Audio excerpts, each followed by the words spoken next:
I can see Shanaz, you are saying Minister, DM, DG officials are in Belgium. No, so Minister and Deputy Minister have other responsibilities that clashes with ours today. I think Deputy Minister is meeting her counterpart from Tanzania, and then DG is abroad. Thanks, Chair. Okay. And so who is leading the delegation from the department? So acting DG is Ms. Zwane, Chair. She is on. Thanks. Okay. Thank you very much. You are welcome, acting DG Zwane, with your team. Can we then look at the agenda as it is presented? The first part is the briefing by the DSTI on 2025-26 third quarter financial and non-financial performance reports, including progress with implementation of the Audit Action Plan.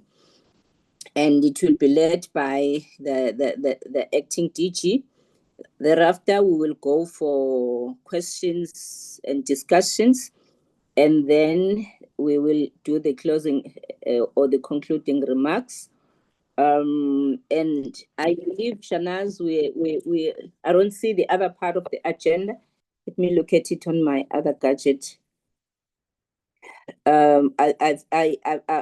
I thought we were going to look at the minutes of the previous meetings and adopt them, look at them, adopt them, and then finalize the meeting. Shanaz, it's like that. Yes, Chair, you reading correctly, Chair. Yes. Okay. Thank you very much. Can I then present the agenda for adoption? Honorable Mazoni. Thank you, Chair. Good morning to the department and to all colleagues. I'd like to move the adoption of the agenda. Thank you so much. Any seconder? Honorable Ngosi. Thank you very much, Chair. I would like to second the adoption of the agenda, Chair. Thank you.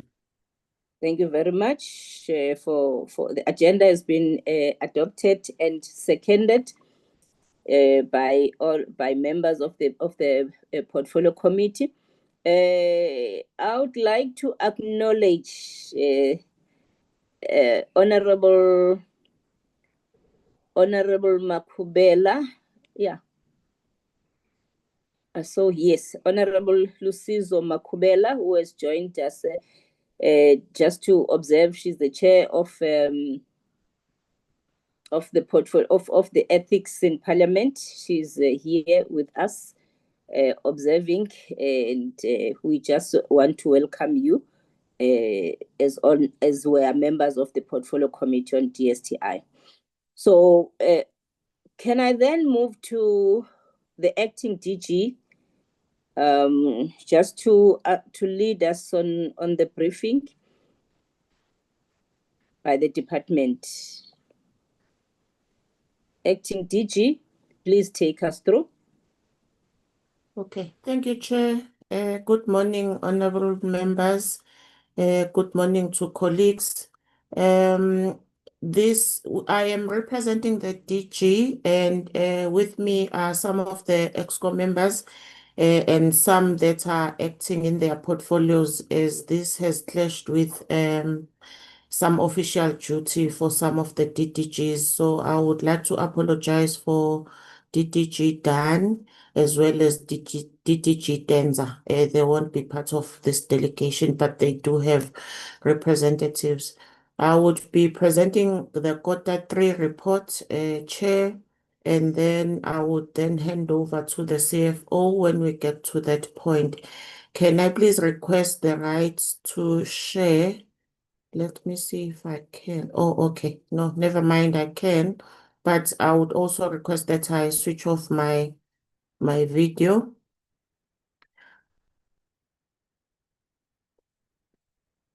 Okay.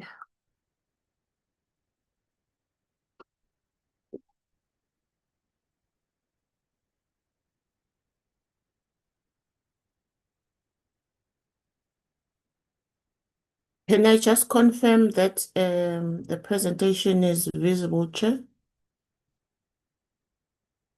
Yes, it is. It is. We can see it now. All right, thank you very much. So we will be looking at the overall quarter-three performance from all programs of the DSTI. And amongst that, we would also be highlighting our performance for the quarter, but then go delve deeper into the unachieved targets and then hand over to CFO Shaku for the financial performance. In terms of the overall performance for the quarter, we achieved 92.5%, which is 37 targets out of 40. We didn't achieve 7.5, but I will be giving details on those that were not achieved and the reasons thereof later in the presentation. This is a display of the performance per program. Program 1 was 50%. Programs 2, 3, and 4 all achieved 100% of their targets for the quarter, and Program 5 achieved 90%. These are just pictures from various highlights that I would be sharing with the committee over the period on the period under review. We are looking at our outcomes, starting with outcome 1, which aims to achieve an expanded and transformed STI capabilities, human resources, and research infrastructure for South Africa. Here we had the open science policy that was approved by Cabinet. In terms of job and income opportunities, we were able to create 26 jobs and income opportunities through the DSI demonstrators model that experiment with new ways of creating jobs. We also have the support to grassroots innovators, where 60 of them were supported to commercialize their technology products through DSTI funding instruments. And then continuing with the same outcome, we had 4 policy actions that were successfully completed, meaning that we are advancing marine, Antarctic, and paleosciences in South Africa. This was done in the third quarter, as it is displayed that it says by 31 December 2025. We had 23 policy actions that advance astronomy and its development impacts, and these were successfully completed in the quarter. We also had 10 policy actions advancing science engagement. We also had 4 policy actions that advance foundational global change, sustainability, and biodiversity sciences. In terms of the human resources, these were the beneficiaries that were awarded internships and bursaries in BTech honors and master students and doctoral students, as well as the internship. You would observe that it's a total of 4,131 for the BTech honors and masters. And then we do disaggregate it down to Black women, and people with disabilities, and also demonstrating how much of the total is South African citizens, the same as doctoral students, as well as our interns. The internship program is 100% South African. And then we've always had an issue around the skills in terms of working with the SKA. So a major milestone that happened this quarter was to be able for people to get long-term multiple entry residence for foreign experts working under the international treaties such as the Square Kilometre Array Convention. here we managed to approve the first batch, which was 11 visas. And then there's also was a submission in terms of another batch of applications in October. This would help us in terms of continued operationalization of the framework. This has stabilized personnel deployment for SKA mid and meerkat extension projects, reduced administrative delays, and mitigated construction cost and reputational risk, with all new and renewal SKA-related application now processed under the treaty visa regime. To note, though, honorable members, is that as much as this is happening, there's a they continue to transfer the skills to the South African team as well as they work together. And then we have the South African Geodesy workshop and establishment of the South African Geodesy Working Group. This was hosted by us in partnership with the Department of Land Reform and Rural Development at the South African Astronomical Observatory in Cape Town, to lay a foundation for the formal establishment of the Geodesy Working Group. The workshop brought together government department, national facilities, academia, and industry. It aligns to the South African Geodesy activities with international frameworks, including the United Nations Global Geodetic Center of Excellence and its joint development plan, and endorsed an 8-pillar framework which guides the governance, infrastructure, data standards, reference human capital development, and research and innovation. The key outcomes included the consensus in establishing the working group, as well as drafting the terms of reference, but most importantly, committing to developing a national geodesy strategy and roadmap aligned with global and continental initiatives, with formal establishment of the working group targeted by the end of this financial year, which is now. And then the G20 Ocean 20 Summit, we supported the Ocean 20 by the NRF, South African Environmental Network, as part of the South African G20 presidency. This is an official engagement group that provides science-based recommendations for ocean health and sustainable use. This also brought African-led priorities to global forums, emphasizing science policy integration, youth and community engagement, innovation and finance for blue economy solutions. And they also issued their first communique outlining 10 priority themes and 6 practical recommendations aimed at supporting a sustainable, equitable ocean economy, ambitious and just energy transition, food security tied to healthy oceans, marine conservation and ecosystem restoration, looking at stronger governance, policy coherence, science and innovation, and increased public-private financing and investment for ocean sustainability. The Smart Village project has been recognized as a strategic driver in the district development model.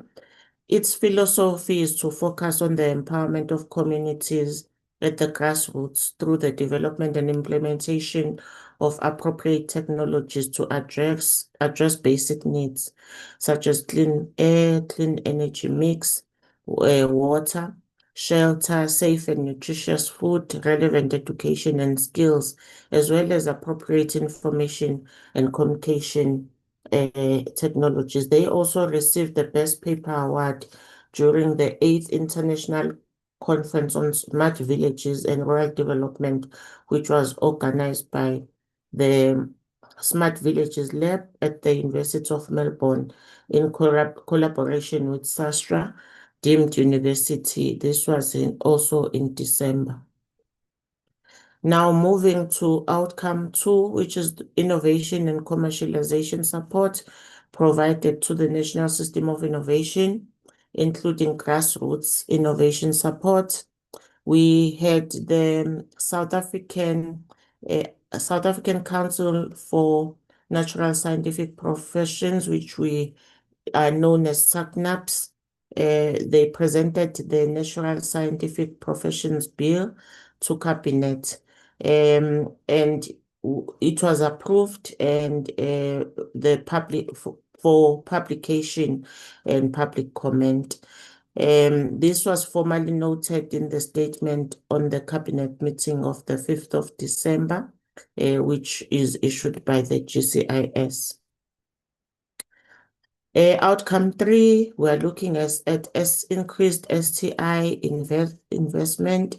We continue with our efforts for STI through STI public budget coordination, where we participate in a process that ensured that the decadal plan priorities are incorporated into the National Treasury Budgeting and DPME planning frameworks.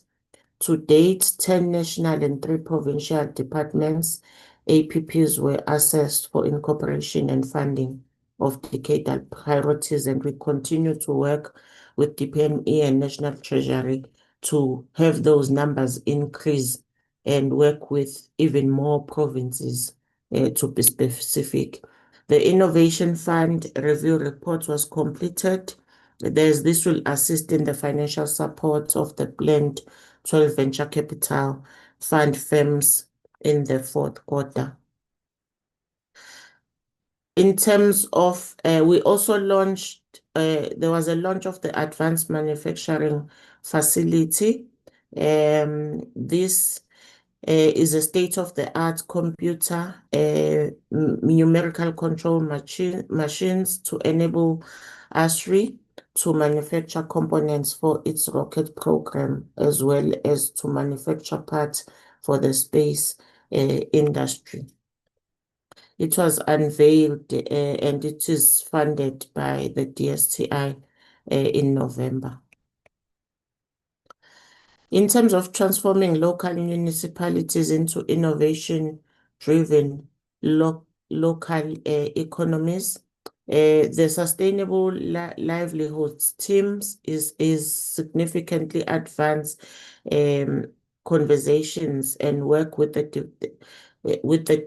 DPSA and the eThekwini municipality in pursuit of developing innovation-driven local economies.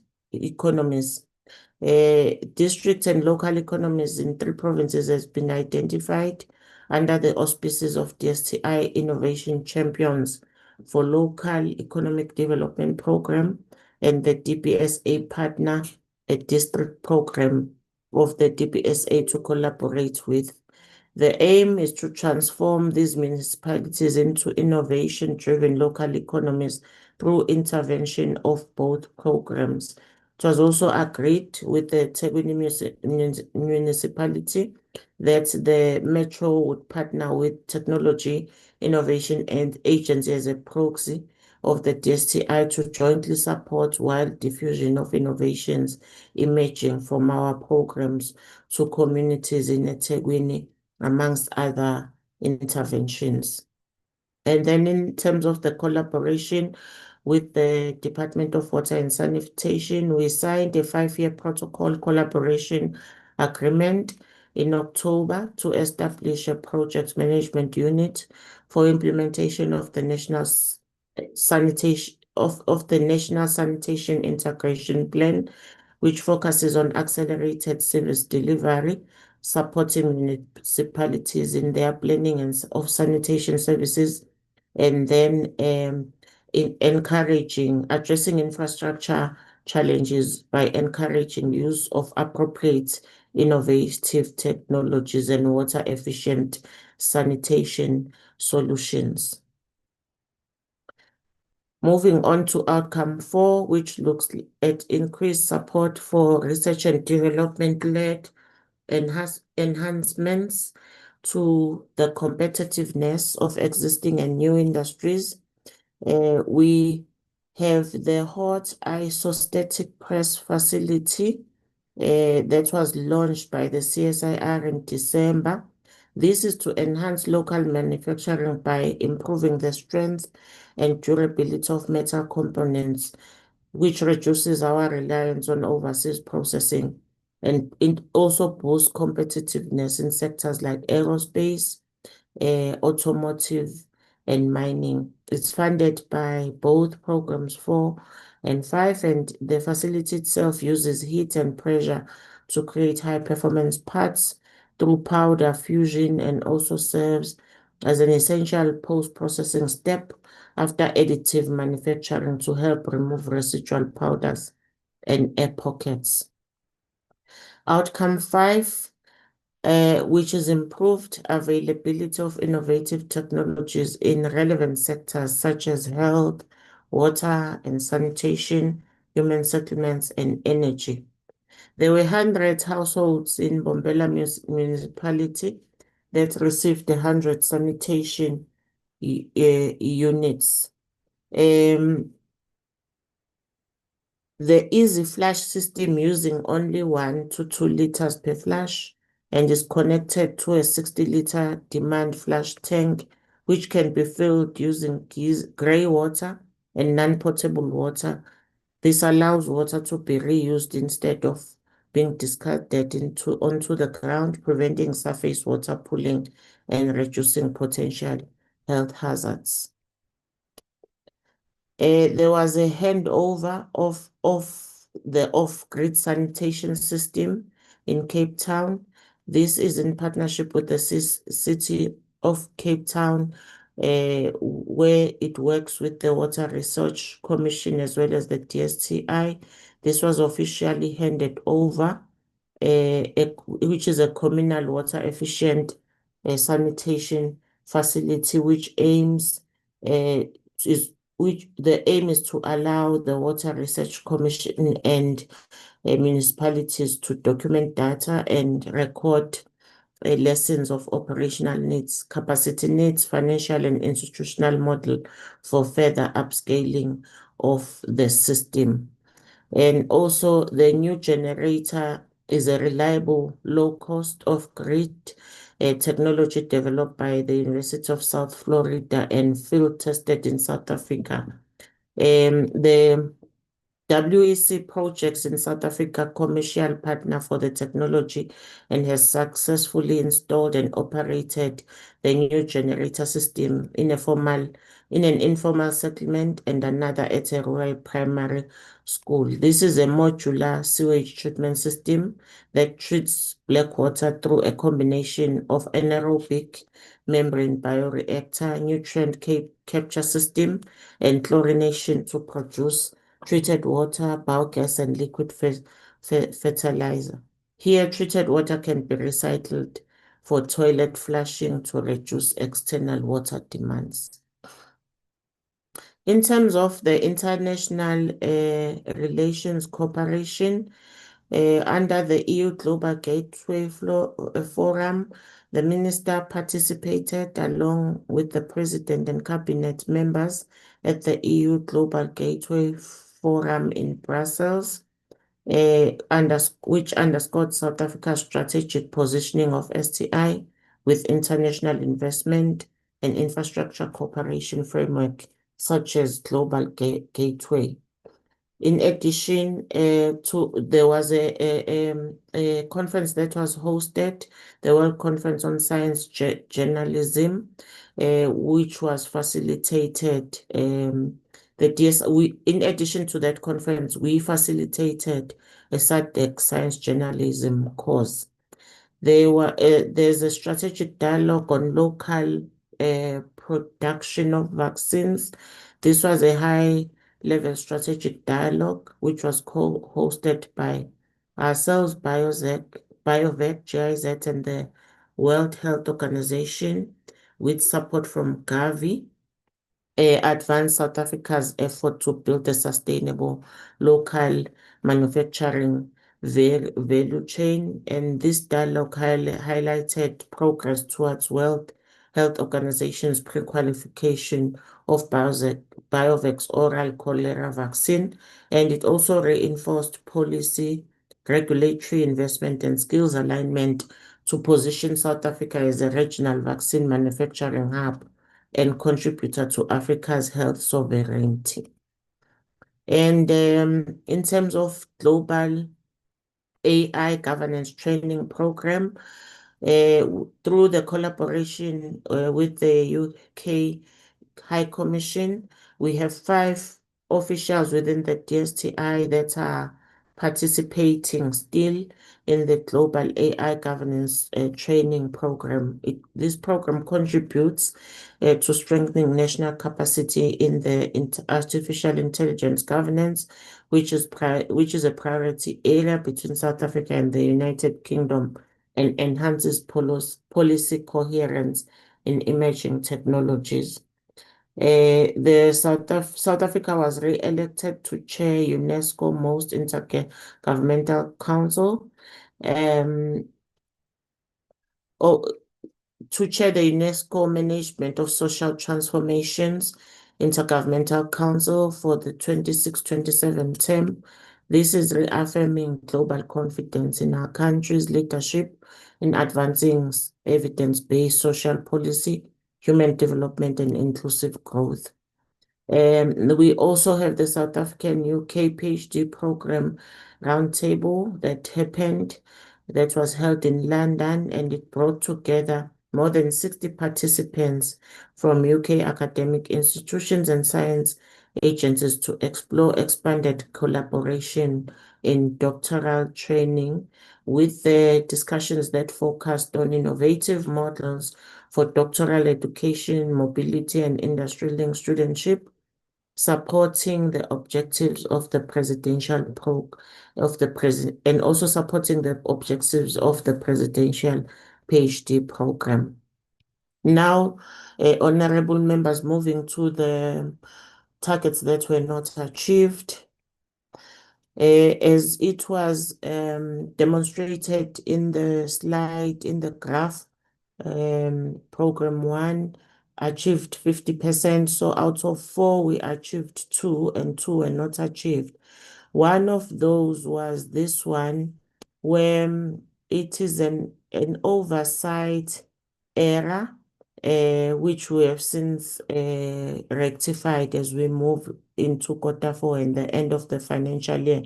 Initially, it was required that entity planning instruments should be submitted to both the DSTI and the DPME.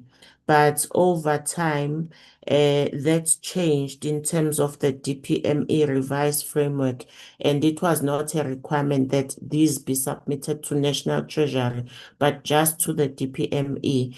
The error that happened here is that our APP was very specific that we would submit to both Treasury and DPME, and yet Treasury should not have been in the APP. So when the time came to submit, the submission was only to the DPME, not National Treasury.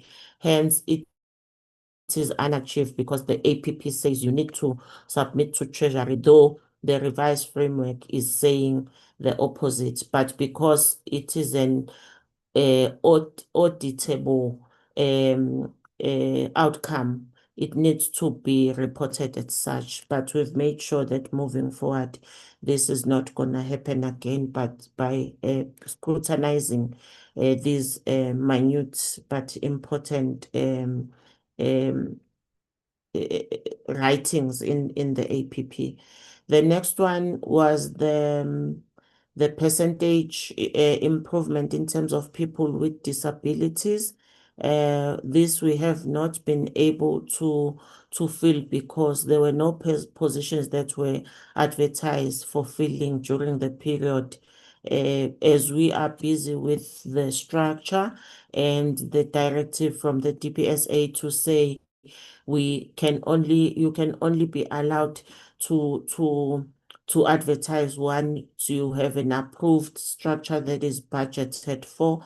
As much as we have those a few positions that are prioritized, but the structure became a priority because it then addresses the whole issue of having sure that we have the skills that would enable us to deliver the decadal plan. So this would be fixed once we are able to advertise and then properly place people and be intentional about it in terms of recruiting people with disabilities. We do take it very seriously. It's just that under the circumstances, we haven't been able to because there were no advertised positions, also due to budget constraints.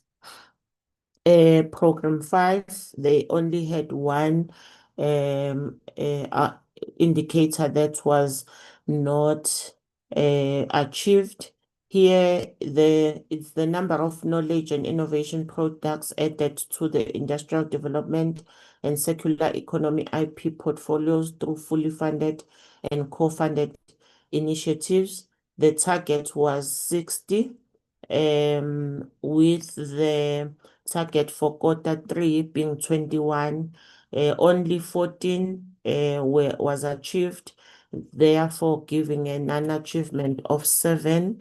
The reasons for non-achievement is that the tier report for technology stations program was still outstanding at that time and had not been incorporated into this quarter. And this resulted from contract reporting timeframes that fall after the DSTI reporting period. Also, the forecasting in terms of the annual and intermediate targets are difficult to perform as the achievement and development of IP products relies on technology maturation, which is not a linear process, and the number of clients approaching the tech stations and science councils requiring technology development services. So probably this is one of the targets that we would be reviewing in terms of how much of it is really realistic in terms of the targets that we set ourselves. Can I now hand over to CFO? I will control for you this side, Robert. If you can just take us through the financial reporting. Thank you. No, thanks, Acting DG. Morning, Honorable Chair. Morning, honorable members. Morning, DSI colleagues. I'm going to go through Q3 reporting, how we have performed up to Q3, but I'm also going to give you just a feedback as to where we are now. We are very close to the end of the financial year. I'm sure members would want to know how far we are as far as financial spending is concerned. I'm going to close my video just to ensure that I don't have any challenges with this system. Okay, thanks, DG. In terms of our adjusted budget, we have 9.3 million 97, and then in terms of how it was, split under compensation of employees, there's 386,677. Under goods and services, we've got 308,789. Under transfers and subsidies, we've got 8,681,464. Under payment for capital assets, we've got 20,800,000. And next slide, please. The split in terms of the programs. Program 1, it is allocated 445,346. Technology innovation is allocated 1,940,000,000. International cooperation and resources is allocated 152,700,000. Research, development, and support is allocated 5,149,000,000. Socio-economic innovation partnership is allocated 1,709,000,000. Next slide, please. In terms of performance, our plan was to spend 8,152,000,000 in the quarter. Our actual spending was 7,209,000,000 292, which is 78% of the total budget, which translates to 11% or 861 million that was not spent. But just to share with members, when we prepared the report, it was finalized on the 6th of March. We were at 94. Today, we are at 96% of our spending. As I said, I'm just going to share with you how far we are in terms of spending. And we foresee ourselves spending 99% of our budget. The delay is few payments that we are busy doing due diligence on contracting. And as soon as those are done, we will be able to spend the percentages that are normally known for the department in terms of spending. So this is just a tabular that we have shared with you. It is the same as the one that I've just, the one that I've shared in the performance articulation. Next slide, please. In terms of spending per program, program 1, it was supposed to spend 311. So it spent 342 million. We overspent the program by 31. It was largely due to spending under goods and services in the program. We had, as we have been sharing with members during the period, we had a G20 that was not planned. We had discussion with Treasury in 24-25, and they promised to give us money, but they changed and we had to look for money within our budget. And it had an impact on our budget. That is why the program was affected, because most of the activities happened in this program. But just to allay the fears of the members, we won't overspend the budget.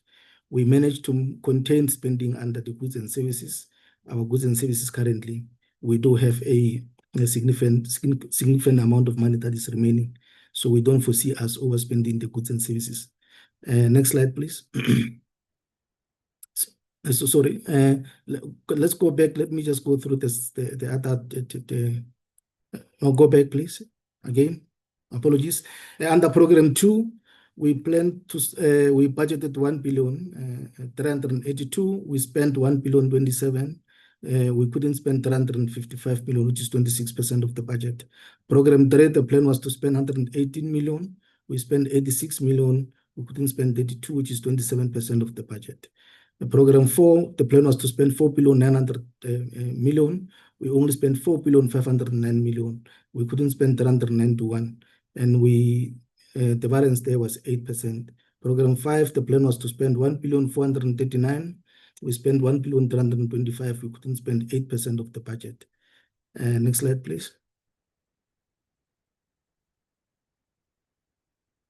In terms of economic classification, under compensation, the plan was to spend 289 million. We spent 290. We are having a variance under the item at 0.2%. We have also tried to manage this item very closely. We don't foresee us overspending the item. When we make payments for the 15th of March, we had budget remaining that we'll use to pay for a month end. But out of that budget, we'll have something remaining to ensure that the budget is not overspent. Under goods and services, as I've indicated, this budget was significantly overspent during the period. The plan was to spend 215. We spent 243 million. We had an overspending of 27, which is minus 13%. As I've indicated, we managed this very, very tightly during the first month of the third quarter. And currently, as we speak, we do have a positive balance, which we won't overspend the item. We are going to have because the intention is not to spend 100%. We put money aside for the accruals and others. Otherwise, if we don't have any budget on the line item, and when AG audits and we have accruals, they will tell us technically we are overspent, and they might raise it as an unauthorized expenditure. So we cannot do that. We'll have a few millions there to ensure that when they audit, we've got money to cover all the accruals that we have. Under the transfers and subsidies, the plan was to spend 7,631,000,000. We spent 6,741,000,000. We couldn't spend 889 million. And then we had 12% underspend. Payment for capital asset, The intention was to spend 15 million. We have spent 16 million. The item is marginally overspending as well. We are going to ensure that we close that gap as we close our books to ensure that we don't overspend the item. The part of the money that we will be having that is remaining under our goods and services, we are going to request a shifting to ensure that the line item is not overspent. And then this was as a result of when we renew the cell phones, our finance list is the one that made us, our budget be not able to cater for all these things. But we have taken account of that in our current next financial year. We'll ensure that we don't have a similar challenge. Next slide, please. And the reasons for variance under compensation, one of the challenges we had was the cost of living adjustment for foreign representatives. And also the pay progression that took place in December, officials were paid pay progression, and members would know that when we increase our budget, the treasurer will just say increase our budget by 4% or 4.5%. And then when the salaries are increased, sometimes it's 5% or more. And the pay progression is not even there's no any budget that is put aside for the departments to take care of that. So we have to ensure that we manage our budget very, very closely to ensure that when we pay progression, the remaining money that we have, we don't overspend at the end of the financial year. So we tried to ensure that, like DDG said, we were not able to fill positions. One, as a result of a tight budget. Secondly, as a result of DPSA saying we must finalize our structure before we can fill positions. We are in discussions with them, DPSA and also the National Treasury, to ensure that we've got sufficient funding to fill these positions. We are confident that in the next financial year, we'll start implementing the new organizational structure. And under goods and services, as I've said, the biggest challenge was the G20 activities that had an impact on our budget, but we have managed to contain that overspending in the budget, as I've indicated. Next slide, please. Under the transfer, the reason during that period when we couldn't spend was because members would recall that we had money that was not spent in the prior financial year, which we requested rollover from the National Treasury. We got the rollover, but the approval for us to spend was only finalized on the 11th of February. The President signed the Appropriation Act only on the 11th of February. Hence, we had funding that was remaining, particularly in Program 2 and Program 4 as well, because they had money that we shifted from other line items, but we couldn't spend until that Adjusted Appropriation Act is signed. So it was signed, that is why we had significant funding that was not spent in the third quarter. It was as a result of that. As I've indicated, we spent in the first week of March, we were at 94, but as of today, we are at 96%. And as I've indicated, we are on course to spend 99% of the budget as we normally do. Next slide, please. We have also shared our procurement on previously disadvantaged communities.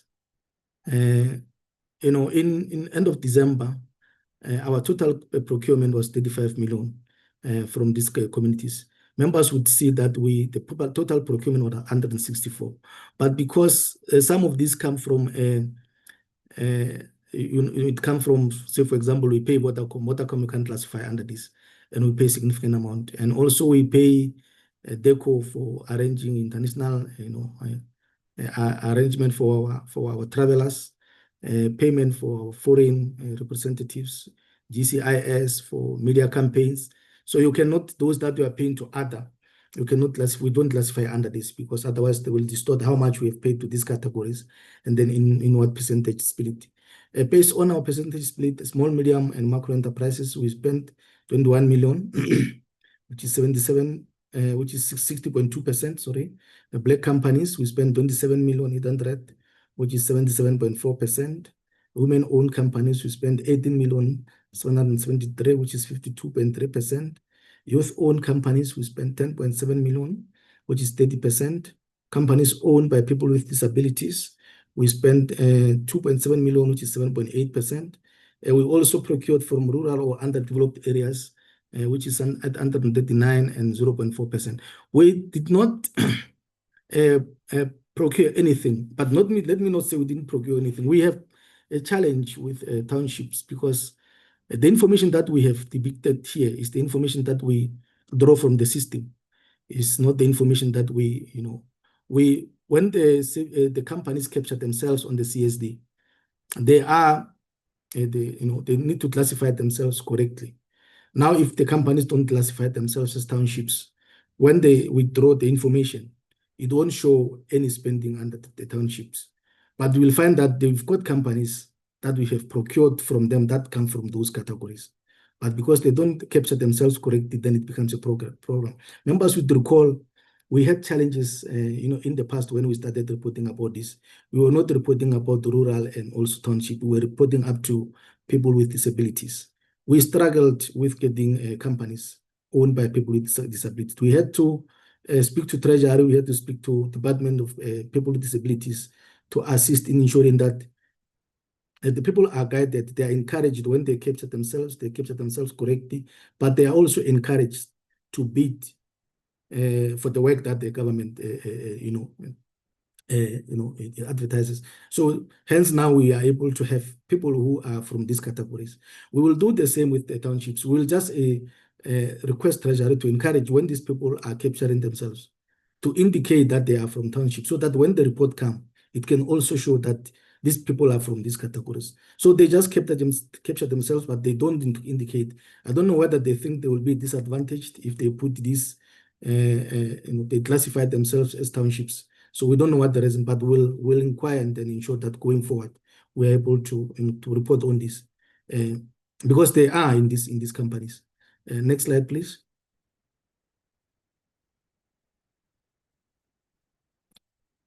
This one is the report for the whole year that we have shared with members. We spent 85 million, and then 60 million is from small medium macro enterprises at 7.8. And then we've got 69 from black companies at 81.5. We've got 48 million from women-owned companies at 57.4. We've got youth-owned companies at 26, which is 30%. And then company owned by people with disabilities, 6.2 million, which is 7.3. And then we've got the rural and underdeveloped areas at 139,000, which is 0.2%. Next slide, please.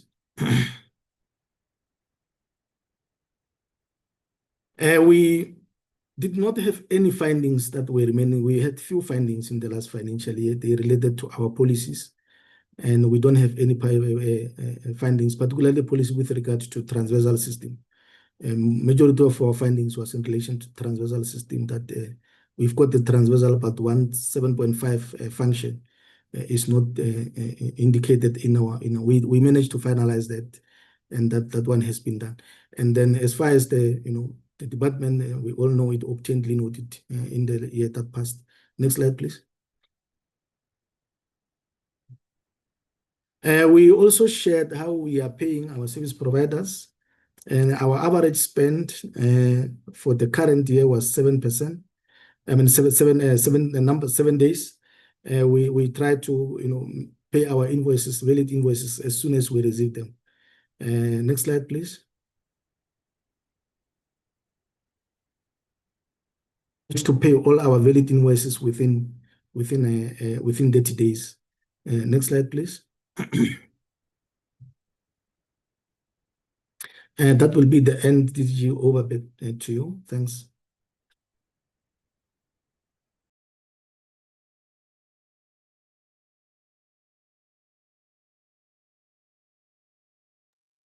Okay, apologies for that, Chair. That would be the end of our presentation. Thank you, honorable members, and thank you, Chair.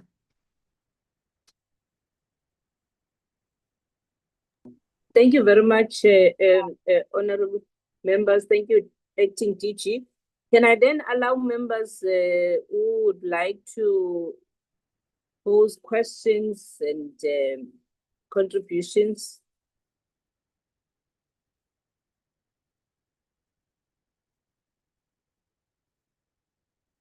Honorable members, can you hear me? I know there is at the background, there are people in Yes, okay. Can I look at can I see your hands then? Yes, now I can see I have Honorable Mazoni, Honorable Mchatu, Honorable Sapo, Honorable Nkosi.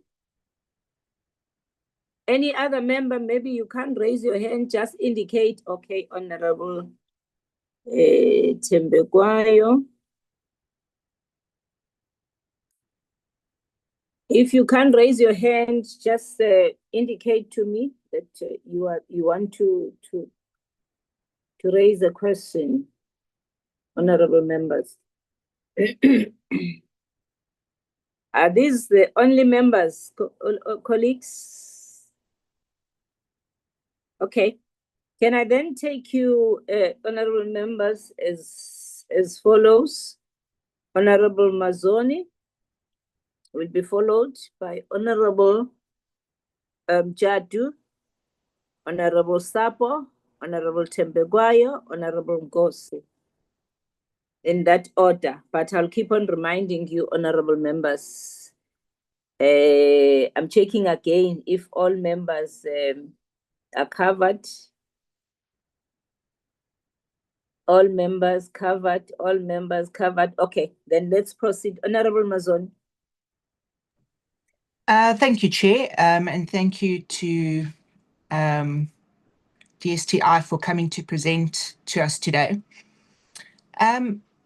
Chair, I think, we know this to be true. Our budget is far under where we want it to be, and we can only do so much with the little money that we're given. So I do understand that to a large degree, we have these big ideas, but if there's no money to fund the big ideas, they're never going to happen. So, Chair, I think we need to be honest with ourselves, and I think the department needs to be honest with us. In terms of what we are expecting from the department, what is the likelihood that the department will ever be able to reach these goals, given the limited budget that they have? And Chair, I say this because I feel that, and I've said this many times before, there are so many overlaps. Minister agreed with me last week about the overlaps. Minister even agreed with me about the fact that we, DSTI, I say we because it's our committee, DSTI aren't given the recognition that they deserve. So, Chair, when we have these performance evaluations that come to us, can we expect anything better? Or is this basically going to be the status quo that we're going to remain with until such time as we are optimally funded? Chair, and then there is just a question that I have about and it's specific to the Aerospace System Research Institute. It's not maybe specific to this, perhaps this particular launch, but Chair, there has been information that this committee has received about the board of SANSA, and I'd like, if possible, for the DG to give us a little bit more information about that, because I think it's important that we discuss these things, because the committee just gets sent sort of odd reports, and then it's not really discussed during an evaluation of the quarter, but it's something that's happened that's quite important. I do understand if maybe the acting DG feels that the DG himself or the minister or the deputy minister for that matter should respond. In that case, I'm quite happy, Chair, to receive the answer in writing. I'm not unreasonable at all. But Chair, yes, I think my main concern is with the amount of money that we have is pushing this department to create what we really want to see a possibility, or will it remain a pie in the sky idea? Thanks, Chair. Thank you, Honorable Mazoni. Honorable Mchatu. Thank you very much, Chairperson, honorable members. Department of Science, Technology, Innovation, and Acting DG. Let me go straight to my questions, Chairperson. According to this report, there are repeated delays in contract payments and reporting by entities. I just want to know, Chair, what consequences management action have been taken against underperforming entities and or official, and why has this problem persistent across multiple quotas?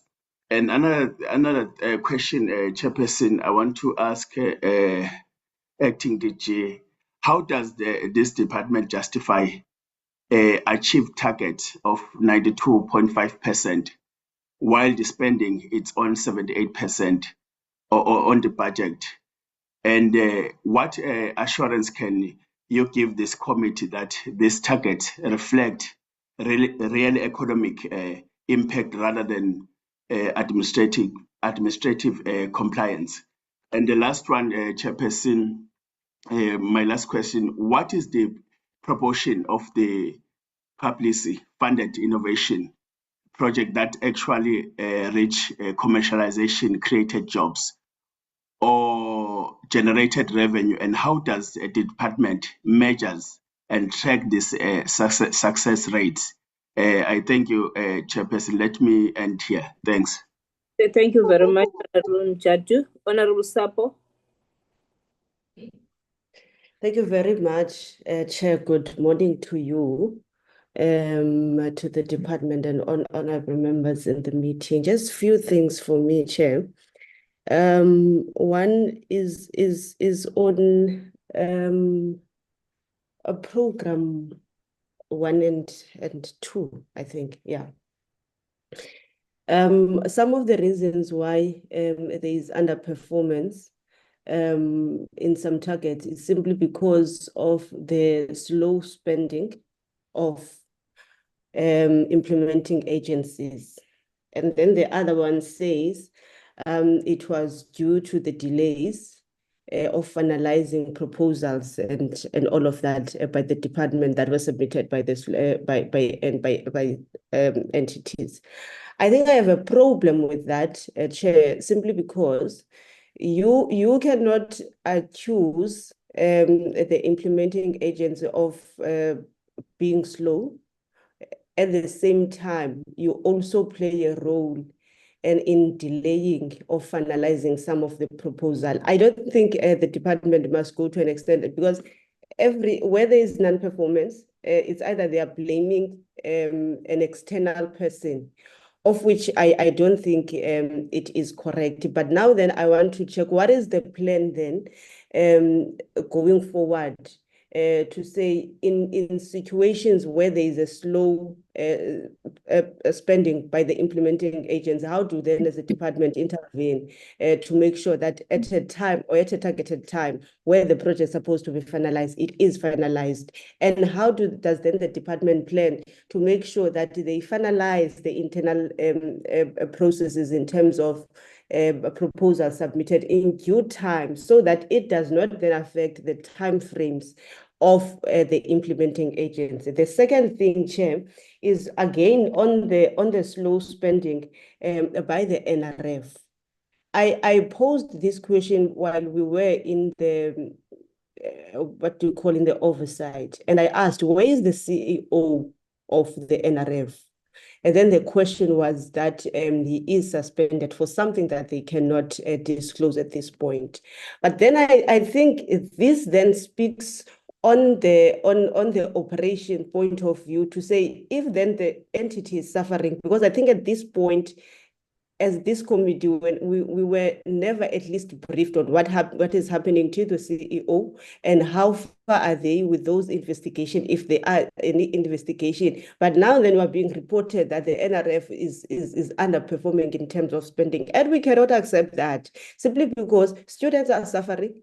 We don't know where actually this slow spending is. Is it on bursaries that's supposed to be given to students, or is it something else? I think, Chair, we must go deeper or the department at least must put at its ease to say, at least this does not speak on how students are affected. And they must also put at its ease to say the NRF is stable, the fact that the CEO is not there, that does not mean there is instability in terms of management and all of that.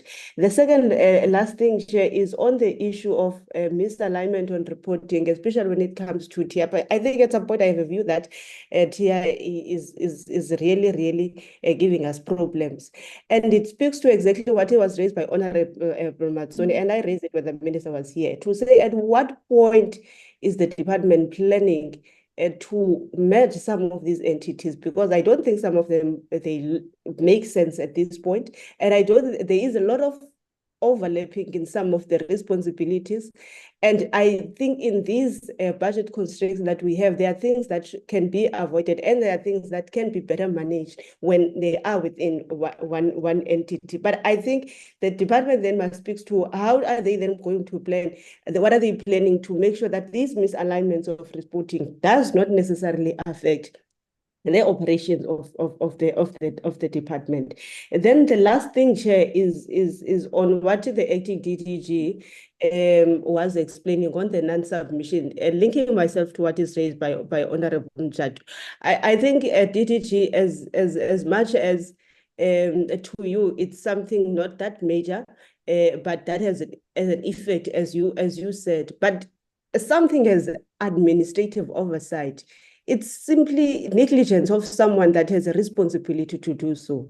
And if it then have an impact on on the targets of the department, that is a problem, as small as it is, because we are talking about it now that the department achieved 50% as opposed to 100, simply because someone has just made it administrative. It can't be an administrative error. And I also want to ask the same question. What then, you said it was rectified.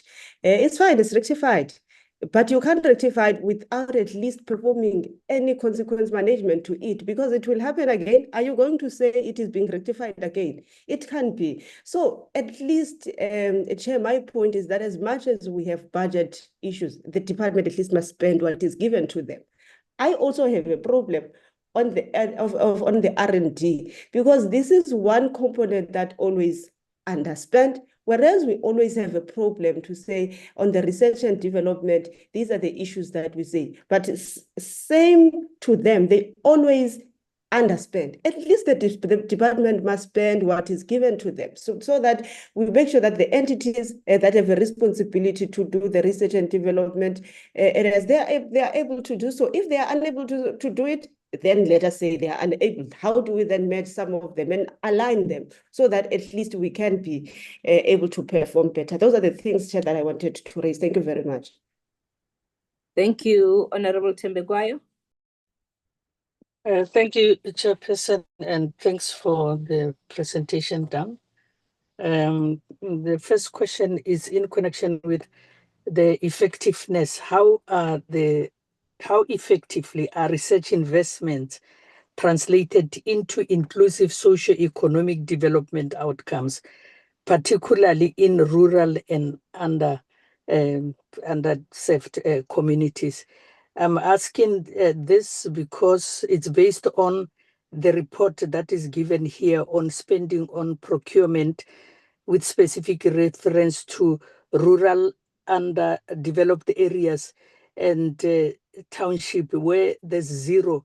And if it's calculated to percentages, rural and underdeveloped 0.4% and 0.0% in townships, which obviously means, I think the language that is spoken to the township business people about the existence of the department, it's something that they cannot understand, or they are speaking another language that is beyond definitely their understanding. So during your next presentation, we would like to see a change in this. There mustn't be 0% and 0.4% in those aspects, because townships is Black people, and rural and underdeveloped, it's Black people. So it means definitely try to do something better to serve our communities. The second one is based on the 50%, the target that was not achieved relating to the percentage representation of, what was that one? The people with disabilities in the department.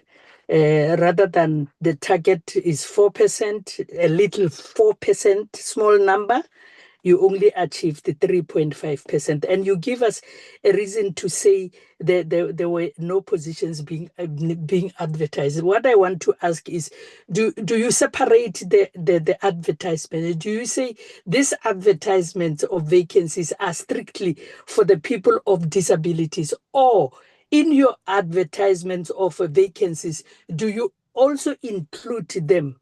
If you include them in your vacancies, it can never be at the percentage as it is. And the fact that they due to compensation budget constraints, as long as other vacancies can be included, why is there a problem when it comes to people with disabilities in your department? So please look at that. And during the next presentation, let's see, better percentage representation of people with disability in the department. Thank you, Chair.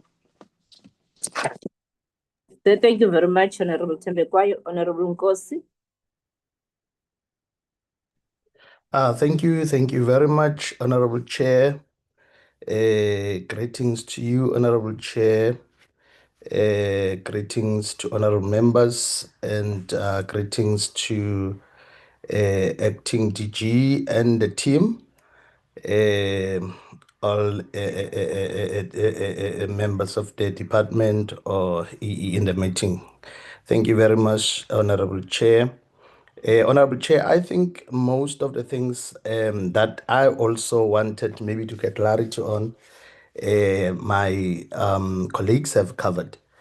Chair, I would like to welcome the report.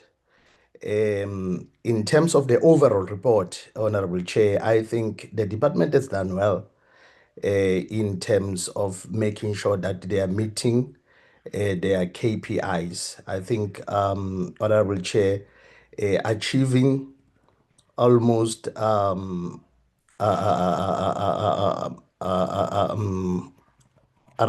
92.5% of the KPIs. It's actually a very good thing, Chair. Even though we know that we still have 7.5% to still achieve, Honorable Chair. Honorable Chair, I will start maybe requesting maybe some clarities on some of the few things. The first one, it is on this issue of the 0% in the township expenditure. The CFO has explained it, that it's not like there is nothing happening in the townships. It's just the reporting part of it. It does not show that there is something that is being done in the township. So I will advise that maybe the department try to assist our SMMEs to also, or else the system itself, to show that there is something that is being done, because it does not reflect currently. It says 0% expenditure in the townships, and it's not a good report, Chair. I think this needs to be sorted. Does not look good. It needs to be sorted, because the CFO does explain that there is something that has been done. Just it does not reflect that there is something done in the townships, and it does not look good if it says 0% expenditure in the townships, and it does not look good at all, Chair. I think that one needs to be sorted, whether we are able to sort out the system so that it shows that there is something that is being done, or the report reports that what is actually being done. That is very important, Chair. Secondly, with the formal establishment of the South African Geodesy Working Group, that is being targeted for the end of the financial year. I just want maybe to get clarity what steps are being taken to ensure this deadline is met, and what long-term funding and institutional structures are being put in place to ensure its sustainability beyond the initial setup. That is my first question, Chair. The secondly is the reporting misalignment, on which I'm not going to touch on it. Most honorable members, I think, have spoken on that one. Chair, the 13th variance in goods and services was largely due to G20 activities, for which the department did not have sufficient budget on the G20 activities from the beginning of the financial year. So I just want to maybe get clarity. How is the department intends to fund the future international obligations without compromising other essential items? I think I wanted maybe to get clarity on that as well, Chair. The issue of also the unachieved targets, I think, has been covered, Honorable Chair. I will not touch on it. Also, Chair, on the unachieved target as well, I just wanted to check on the program one, because it shows that the first draft of the planning instruments were submitted to DPME, but not copied to the National Treasurer as required. I just want to get clarity, Chair. Was this purely administrative oversight, or does it reflect a gap in the standard operating procedures for interdepartmental reporting? I just want to get clarity on that, Chair. And Chair, also on the financial performance, what I wanted to get clarity on is that there is a significant 861 million, which is around 11% of the variance in the planned or vice's actual expenditure as of Q3. Maybe the department break down on how this budget will be fully utilized by the year end to avoid the significant under expenditure. Chair, I think those are the questions maybe I just wanted to pose. Thank you. Thank you very much, honorable members. I think all those that had indicated that they would like to pose questions have been recognized and given an opportunity. Before I hand over to Ms. Zwane, let me just acknowledge, I've seen that the chairperson of the Portfolio Committee of Health is also part of us. And I know that we still have a meeting that needs to take a joint portfolio committee between science, technology, and innovation and health. We're looking forward to that. But let me then invite Ms. Zwane and the team and the CFO and all the team. You will allocate them how they respond to questions. Thank you, Chair. I would do exactly that. Thank you very much. I would like to start with program 2 and then move over to P3 if I saw in terms of the maybe it's jointly with CFO around the funding future in terms of international obligations. And if I can't see DG Imran, but we are still trying to find out where he is around the issues. There were several issues that were raised, including the recent one in terms of JODC. And then I will also ask DG Mboneni to cover any questions that are relevant to him. And then the CFO, then I'll come back and respond to some of the questions that are overarching, as well as those that are specific to Program 1. Can I then hand over to Jatani to give responses that are relevant to P2? Thanks, Jatani. Thank you so much, Acting DG. Thank you so much, honourable members. Honourable members, there were one specific question that I would like to address from Honourable Member Majatu with regards to the success of our commercialisation rate. Honourable Member Majatu, I can say that currently of all our actionable disclosures that is reported from the outputs of our publicly funded research and development, that we have a commercialisation translation rate of 15%. It varies every 6 months. This is broken down into 9% pre-revenue and then 6% post-revenue.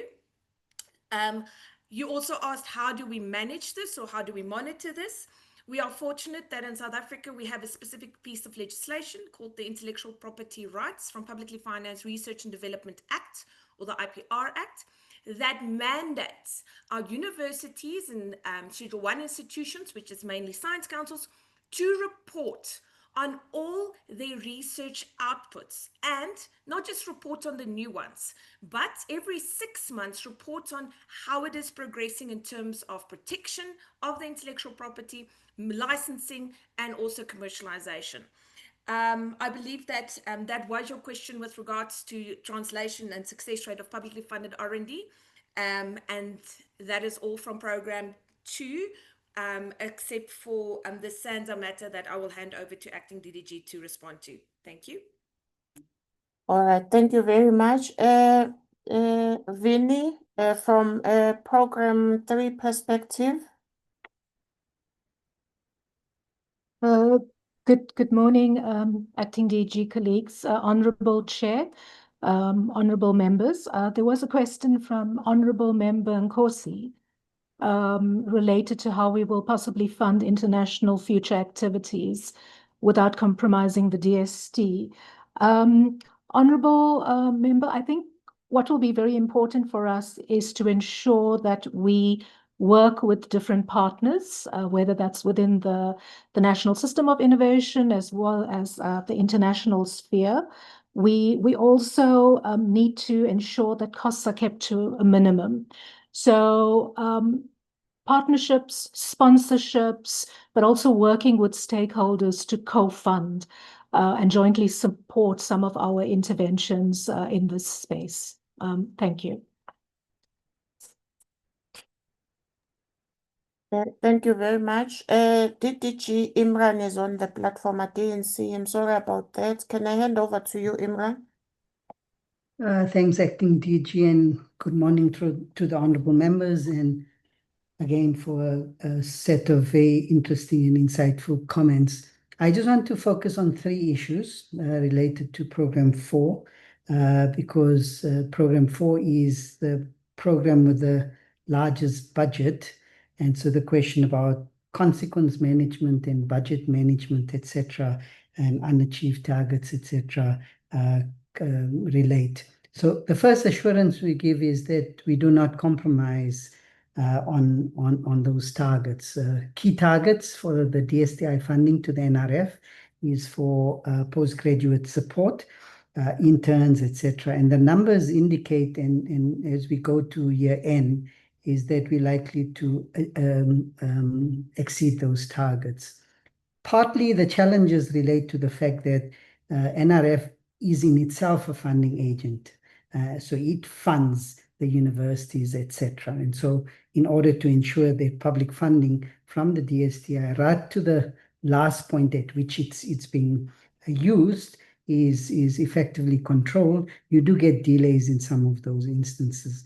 The way we deal with delays is because we're in a tight funding situation, we use the flexibility that underspending sometimes gives to provide for priority funding.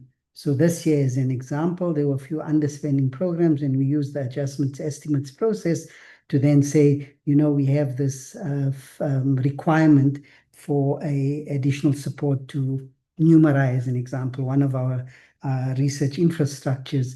We didn't have the budget for it at the time, but we used then the flexibility that creates to in fact put the funding. So consequence management in that environment is not as easy as saying you didn't spend, so give us the funding. We work in partnership with our entities to ensure that we stretch the funding that the DSTI has as much as is possible, and that is demonstrated by the fact that we are pushing to support more PhDs by finding partners, etc. So that was the first question, and that's related to the second question that was posed about the NRF. The NRF institutionally, the CEO post is underway, but the institution has other levels of governance that are fully intact and working effectively. The board is working. There's a team in the NRF in the different sections, etc. So at this point in time, we're not concerned. Obviously, we would work very closely with them to ensure that where capacity is required to be built, that we build those capacities. But it's an ongoing process of improvement. We don't have major concerns in terms of the core mandate. There has been difficulties which we've reported previously around the improvement in the IT systems that NRF was putting in place, this one NRF system, and with many IT implementations, you do have challenges as you migrate from one system to another. But those things have been addressed. We will continue to work. Anything can happen in entities, so it's an active management process. We work very actively with the NRF at all levels. The minister meets the board chair regularly. The DG meets the CEO, acting CEO regularly.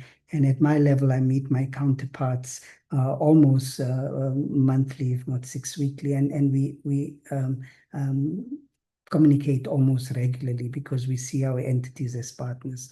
And then finally, the question around the geodesy working group, the report that we provided was for the last quarter, and in fact the highlight that was reported, which is a significant achievement, because geodesy is an enabling technology for positioning, etc., and we need to ensure that we build our sovereign capabilities in that space. Happened, in fact, at the start of the quarter in October.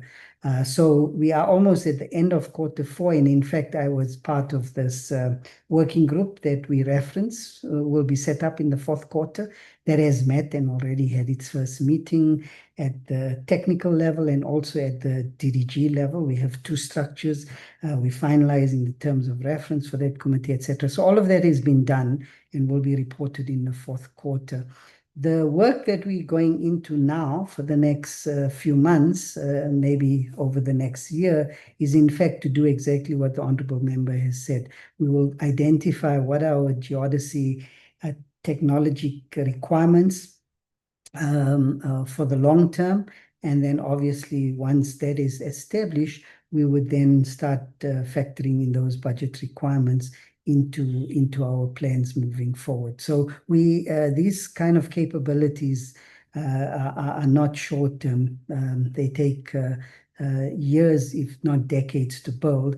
So the important thing to do is to do it in a stepwise process. We have geodesy capacity, by the way, in South Africa. Some of that needs to be improved and refurbished, but that's exactly what the working group will do. They will look at the needs, the technology developments that have happened, and then exactly what should our geodesy capabilities be for the long term. And there's some important international processes that we're part of, including continent-wide processes to improve geodesy. So, Acting DG, I hope I've covered the 3 questions that were directed to Program 4. Thank you. Okay, thank you very much, DDG Man. There was nothing actually from Program 5, so we would skip that. CFO, can I then allow you to come back And then I'll close in terms of the other questions. Thank you very much. No, thanks, DG,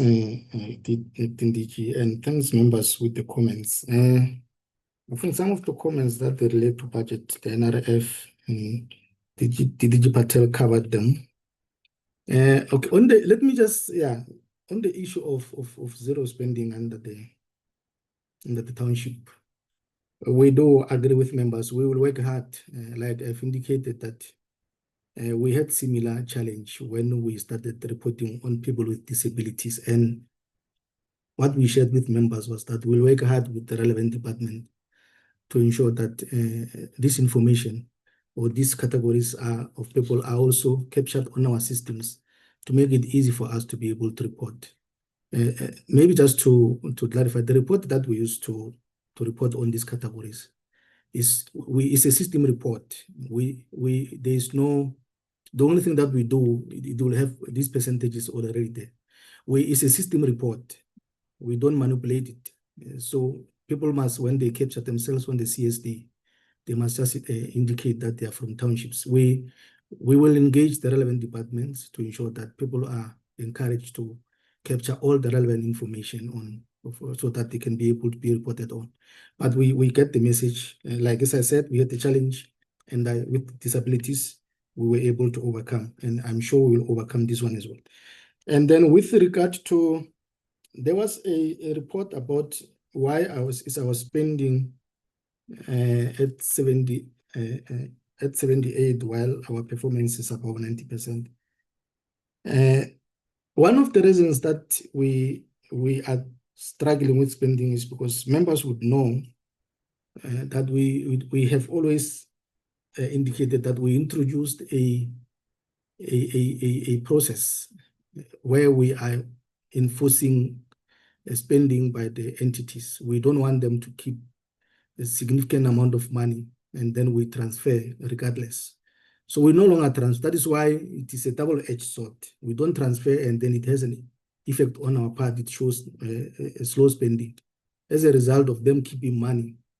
So they keep money, they're able to do the things that they do because they still have the money and they're able to achieve without us having transferred the money. Because let's say we transferred money to them in the last quarter of the financial year. They still have that money come the next financial year. They are able to achieve the things that they are supposed to achieve, and they achieve better percentages than us in terms of spending. So those are some of the challenges that we are having. And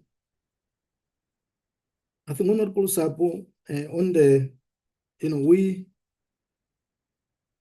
Honorable will recall that the issue of us not transferring to entities that are not spending, is something that we started 3 or 4 years ago. And those who were there, if they can recall how much the money we used to have that was not spent, there is a vast improvement. If we've got, say, for example, 800,000 that was not spent, there were instances where you'll find that we've got 2 billion that was not spent at a particular period. There is vast improvement in terms of the process that we've put in place. So we are confident that going forward, the spending by the entities is going to improve significantly, and also it's going to have a positive impact on our side. So we are continuing to ensure that we are strict on the entities that are not spending, as much as we know that it will have an impact on our side as well, because we will show underspending. We are going to continue, working very hard with them to ensure that they work as they're supposed to do, to ensure that they don't keep a lot of money. And also it will help them in ensuring that they achieve the things that they're supposed to achieve on time. And on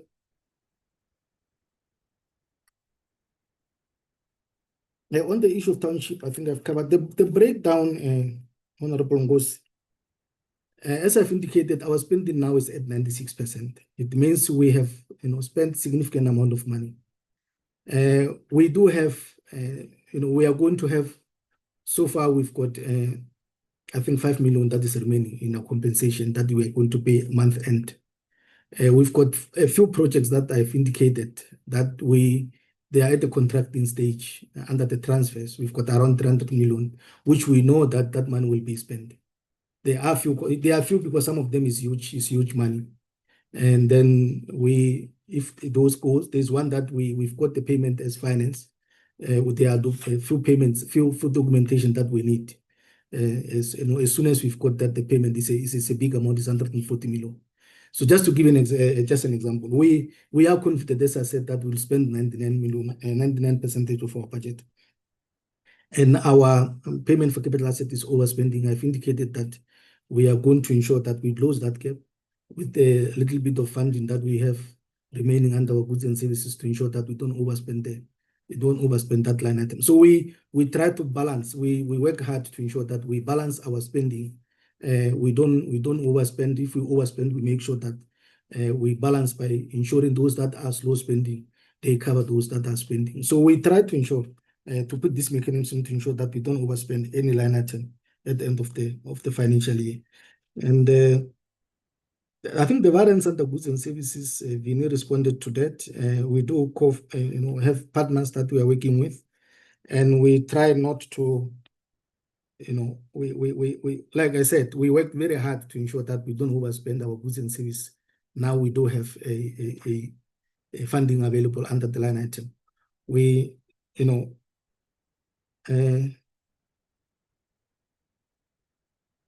I think I've covered all of them, because some of them, as I said, DDG Patel covered some of them, and then I think I've covered the consequence management. He covered from Honorable Majad. And I think I've covered all of them. DDG, thanks. Okay, thank you. I almost forgot. Can I ask Ms. Ngwenya to please respond to Dr. Tambekwayo's question around how we advertise in terms of people with disabilities? Because I think she's referring to something that we've done around targeting young people. Thanks, CDHR. Thank you very much, DDG. I'm trying to open my camera, but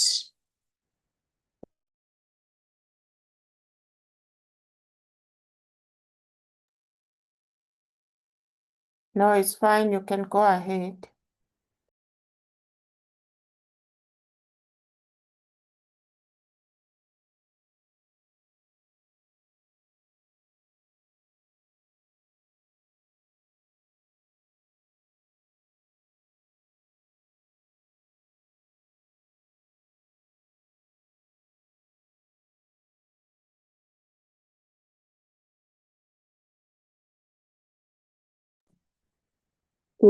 What's going on, DDG Zwane? Are you done? No, Ms. Ngwenya was supposed to respond. I'm not sure. I thought Zanele. And she disappeared. Oh, okay. Probably she has a Oh. network issue. Okay. Okay, maybe let me continue then, Chair, in terms of the other questions. Honorable Matsoni around the funding and whether this is a pie in the sky. Perhaps we can share that we have been engaging as a department in terms of what are other ways we can look at to source funds. And maybe at some point it's something that the minister could come here and share with the portfolio committee there, because there was a committee and a study that was, or an investigation analysis that was done on how we were affected by the withdrawal of the funds by the US. There was a specific committee there which the DG was part of. And then there has been other means in terms of looking at work that is commercial ready for us to perhaps go to the public sector and look for investments. But that is work in progress within the department. But also the minister had asked us to prepare a number of projects that are catalytic to go and negotiate with his counterparts in terms of, one, demonstrating the relevance of science, technology, and innovation in society, because as much as some work would be at a stage where it needs to be commercialized, but we have public goods as well, work that needs to be done for the country, for the service of the people of South Africa. So that has happened, and there is a document that is ready. At a point where he gets to engage his counterpart, he will present that to him. So that is work that has been happening on the side, because as much as we are aware of the fiscal constraints, but we cannot also be sitting by the sideways and waiting. But we do hope and request that the portfolio committee continues to advocate on our behalf. With regard to the board of SANSA, there are issues, like Honorable Matsoni is saying, but they are being addressed at minister's level.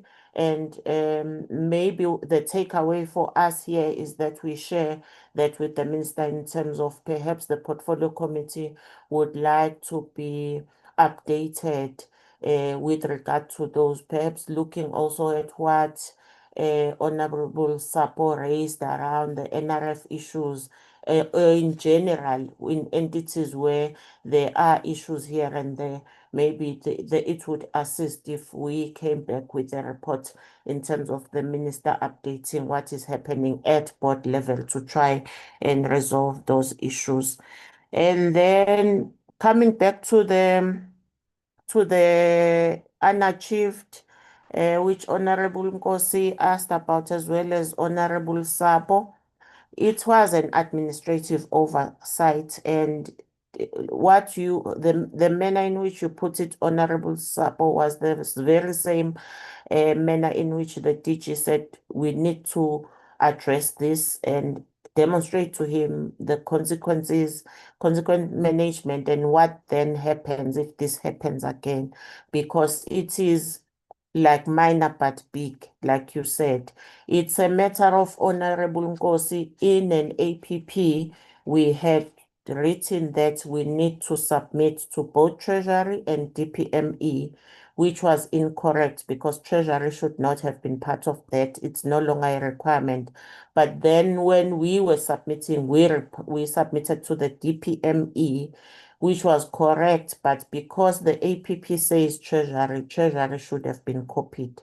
So that is the issue around it. But we do acknowledge and are working on it internally in terms of managing the consequences, and maybe also having a number of people that would have that eye, because sometimes we work on these documents for over time and it's the same people, we miss these things. But because of this one, we've actually said we will sit down and look at it again and make sure by the time these instruments are approved, we've corrected all those.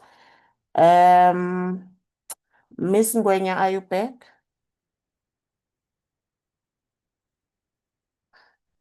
Yes, DDG, I'm back. My apology. Good morning, honorable members. I tried to open my video and my network really didn't allow me. In terms of the recruitment processes, it is a pity that we haven't advertised the positions.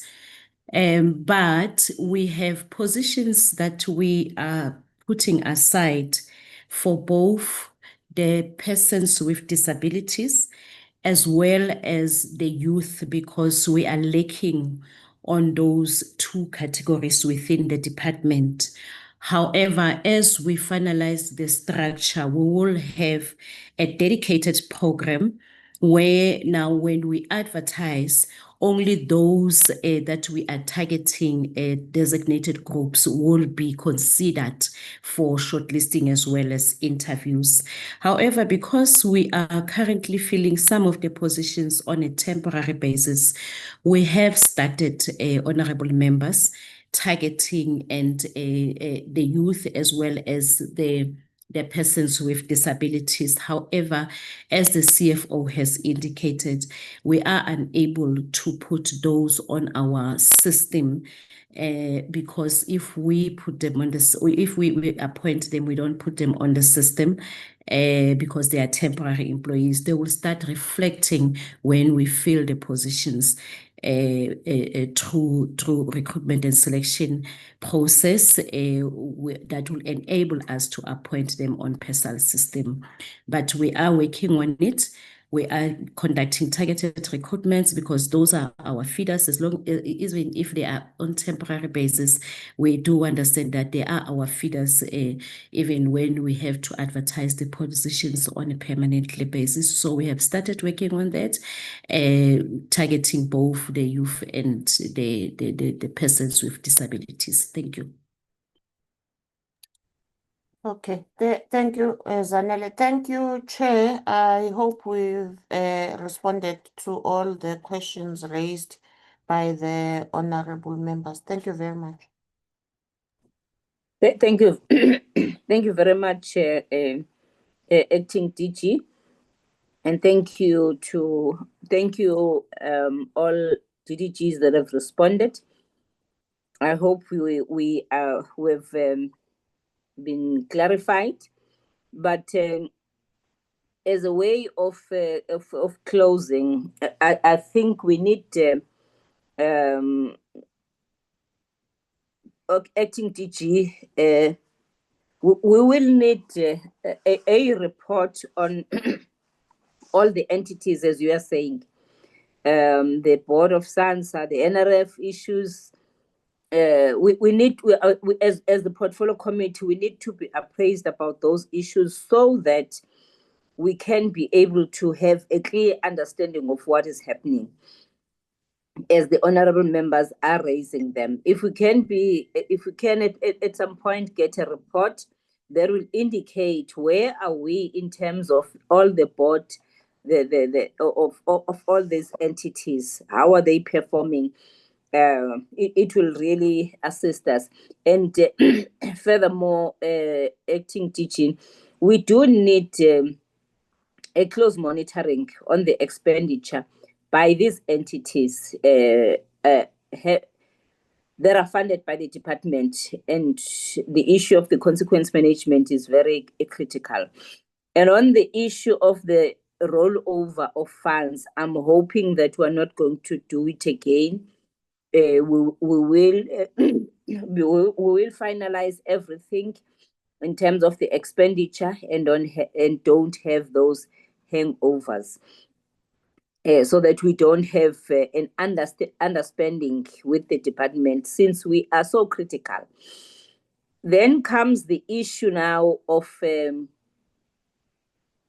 our role also as MPs and also as this portfolio committee of advocating for the department, working with the department, so that the township communities, the rural communities, know and understand what the department is all about.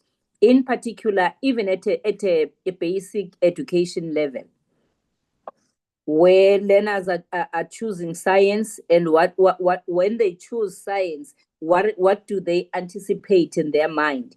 Do they see the future in terms of this? And also our research and development processes needs to really be upscaled so that we can look at more programs that are coming up. And I love the program of the village, of developing the villages, but also of developing the cities, also of looking at. I remember that we were in one of the of this. My apology. I don't know what's going on with my throat. And in one of the State of the Nation address, the president once addressed the issue of the smart city. And I think we need to look at all those things so that we can be more relevant and really place science at the center of the economic development, at the center of education, and the center of everything that is around the service delivery in each and every department, as we're done with as we're able to present, as the department was able to present to human settlement, which I think it's a move going forward. We're still looking forward to the presentation to the portfolio of health and the Department of Health, because we have to advocate for science to be at the center of all these activities that are happening within the government in different departments.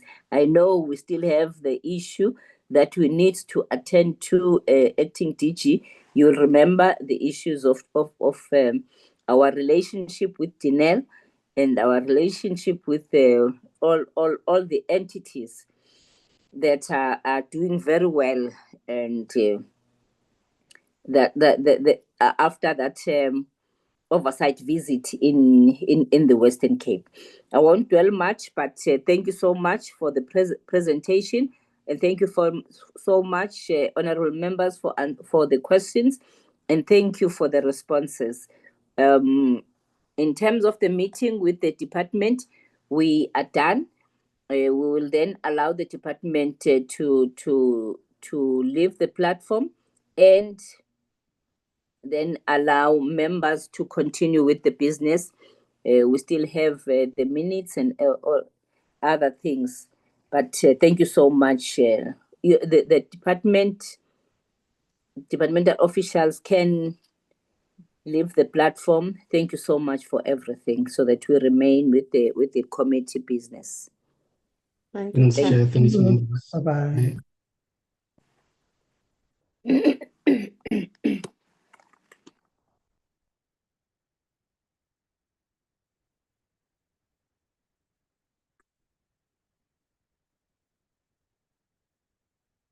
Tanaza, are we okay now? So that we present the minutes, we get to the minutes of the previous meetings. I've noted that we have the minutes that have been presented. We have the 10th of February, the 3rd of March, the 10th of March, 13th March, 17th March, 2026. Shanaz, are we ready? Yes, Chair, we're good to go. I'm just going to ask Gunter to put it up. Gunter?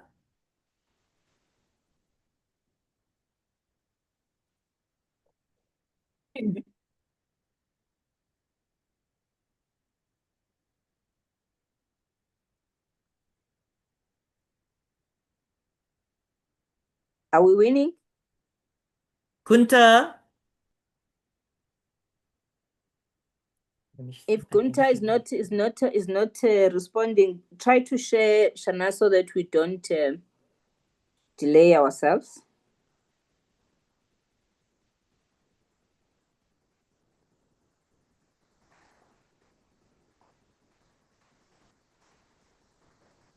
Starting with the 10th of February, 2026.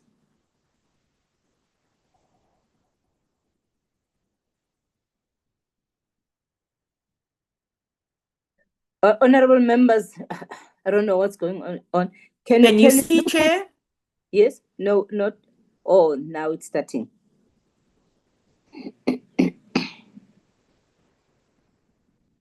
Sorry, Chair. So this is actually the first one. That was the 3rd of February. So that was just to discuss, it was just a committee meeting amongst ourselves to discuss our first term program and talk about the international study tour. All of those members were in the meeting except Mr. Mbata, so anybody can move for propose, what is it? Adoption. That's the 3rd of February, Chair. 3rd of February. Okay. Can you move up with the minutes? Show them up. Okay. So that members can just look. I'm looking at the minutes that you sent to us. I don't see the 3rd of February. But okay. This one might have been the email. I just sent it all to this morning in the... Okay. Okay. Okay, here is the page. Anything, honorable members? Let's move. And then the closure of the meeting. Can we move for the adoption of the minutes?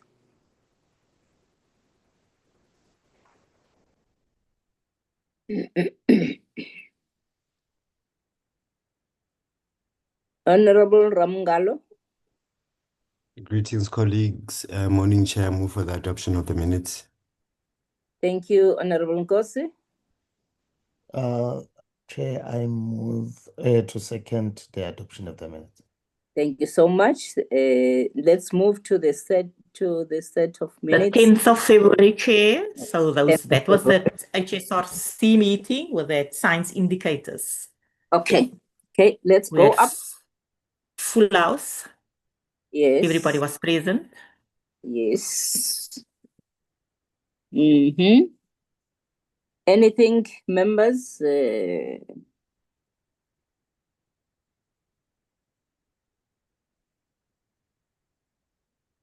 Okay. Okay.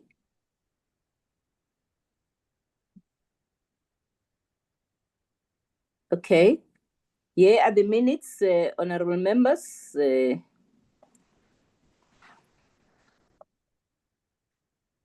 Any move for the adoption of these minutes of the 10th of February?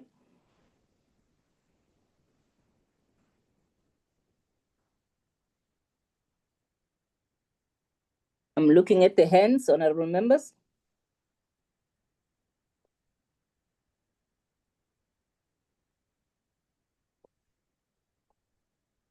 Are we still there, members? Oh, Honorable Nkosi. Thank you, Chair.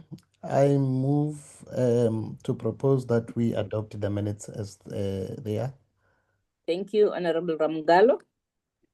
Thank you, Chair. I second the adoption. Thank you so much. Let's move to the next set. So it's the 24th of February, Chair. It was the one with Tia. 24th of February.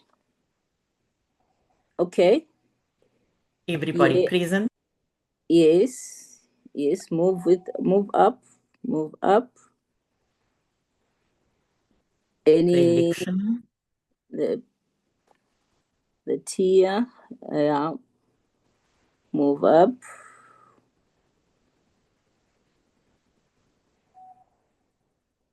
Okay. Yes.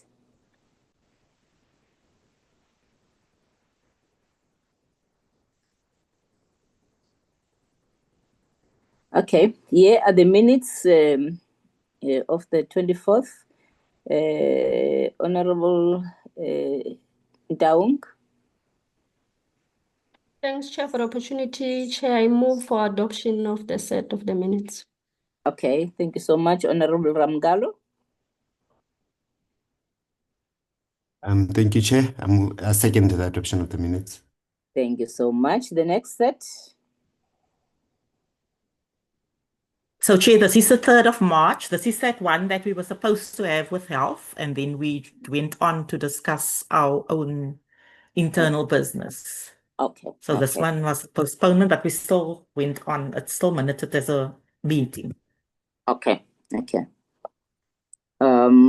Which is still outstanding, which needs to be coordinated with the Portfolio Committee of Health. But we discussed our matters of the oversight and everything is go up. Can you roll up, Shanaz? Yes, Chair, there. Yes, You can see? Yes, 3 March. Yes, I can see that. I can see it. I can see it. That we had that one. Can we move for the adoption?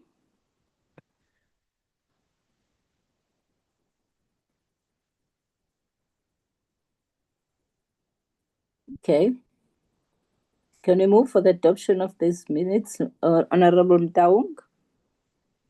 Thanks, Chair. I move for adoption of the set of the minutes. Okay, Honorable Nkosi. Thank you very much, Chair. I second the adoption. Thank you. The next set of minutes, Shanas. Okay, that was the joint with Human Settlements on the 10th of March. Okay. The joint meeting with the Joint Portfolio Committee meeting with Human Settlement.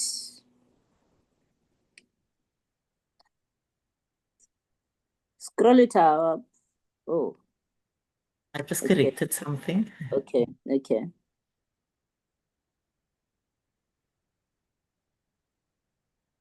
Right. Okay. Continue.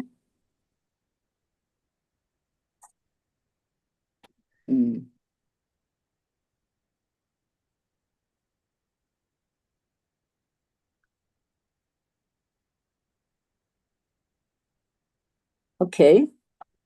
Right. Here is this set of minutes. Any seconder? Any mover to adopt and the seconder? Honorable Ramgalo. Thank you, Chair. I move for the adoption of the minutes. Thank you so much. Any seconder? Honorable Nkosi. Chair, I second the adoption. Thank you so much. Let's get to the next set. That was our own in-house meeting, Chair, to just discuss Yes. our, yeah. Yes. So yes, that was yes. the 13th, the in-house 13th meeting. of March. Okay. Okay. Move up.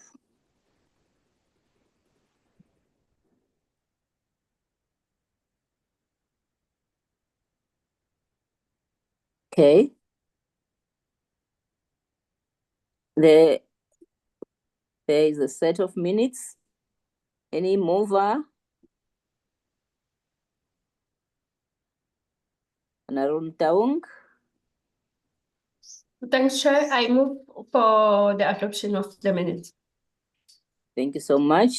Seconder? Honorable Nkosi. Thank you, Chair. I second the adoption. Thank you so much. Let's get to the last set of minutes for the 17th. That was last week, Chair, the 17th. So that was the decadal plan one. Yes. Okay. Can go down. Go up. Yes. Up. Yes. Mm-hmm.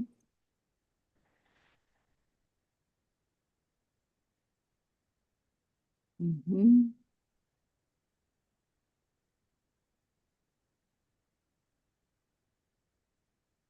Okay.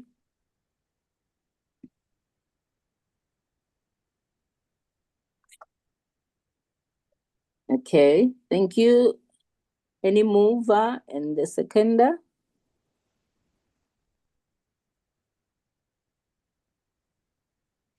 Here is the set of minutes of the 17th of March. Honorable members, Honorable Ramgalo. Thank you, Chair. I move for the adoption of the minutes. Thank you so much. Any seconder?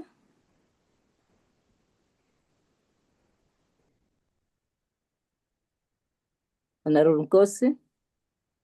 Chair, I move that we second the adoption. Okay. Thank you so much. Thank you so much. Shanaz, in terms of our program,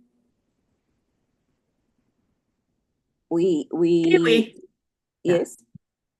We still have a report, the Yes. oversight report of February. I sent it. Let me just see if I can find it here. Okay, okay. Or the oversight in Western Cape. Okay.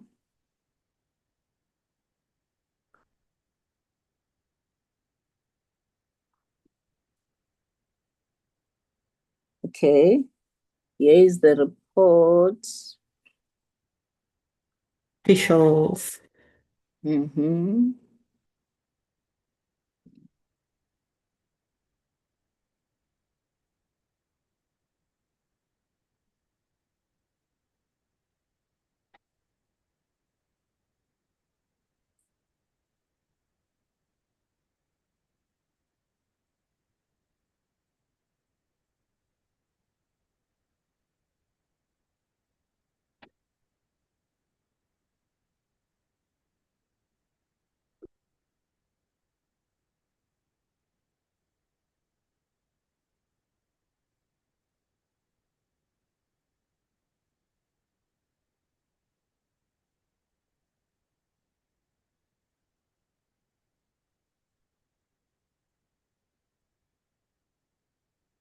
Okay. Mm-hmm.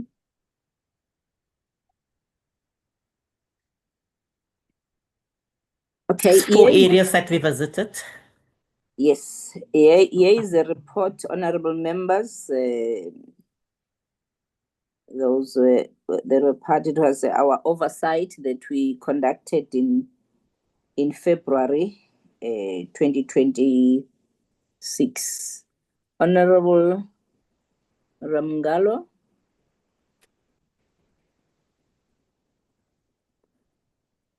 I'm seeing the hands, but okay. I think maybe that was the old hand. And it's a legacy. I can't because I was not part of it. Yes, I was worried about that. Honorable Ngosi. Thank you, Chair. I propose that we adopt the report of the oversight. Thank you so much, Honorable Ngosi. Any seconder to adopt the report?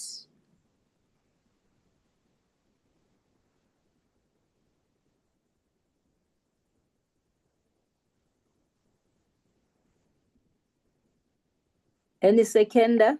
Honorable members that were part of the delegations that went on oversight?